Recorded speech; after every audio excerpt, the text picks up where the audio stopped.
Oh, well, we're getting ready to do the lower control arm bushings.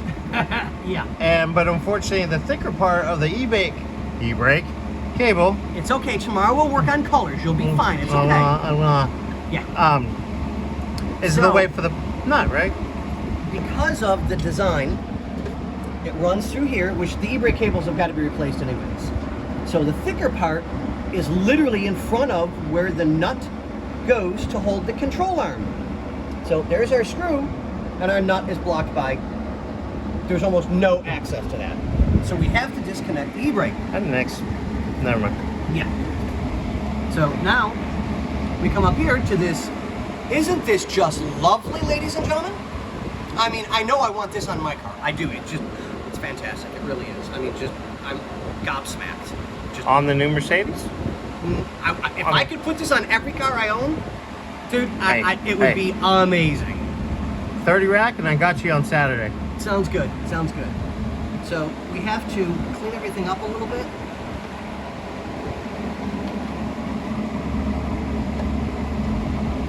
To do some disassembly. So that has been soaking for a while. We're going to try and spin it again because it doesn't want to move. And I can't afford to break anything because these parts are irreplaceable. So once they're off, I'll soak them in the magic juice. Hey, I don't want that in my shoe. Went down my shoe. So we've got a little bit of work cut out for us. Like I said, we can't afford to break anything because this stuff is I know we had this conversation before. Oh yeah. But for the outside, having holes in the doors and stuff, this floorboard's not too bad. No, the floorboard is absolutely amazing. I mean, it really is. I wonder if that's because it's got so much coating. I mean, grease. I mean, whatever that is. Yeah, that's the schmegma from hell. That's going right in my face. Lily, close your eyes. Yeah, that's a lot of grease. Yeah. So but it did a good job though. The undercarriage of this car really is in good shape. Just the parts that need to be moved are really, really rusted. You know what's really crazy? So, you know, we had a conversation about rims and all that stuff. I think if this was my ride, and I understand he doesn't want a restored car, right? Which I respect because, you know, honestly, he's keeping the originality and you can't find these anymore. I would drive this to Home Depot and put like 10 sheets of plywood in the back in a heartbeat. In a heartbeat. You know, and park all by the construction trucks and not give a flying F.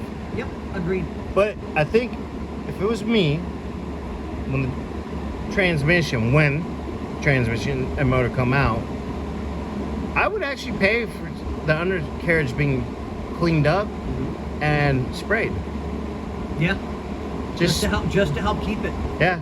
I mean, I know we found a little pinhole at one point, dealt with that, blah blah blah.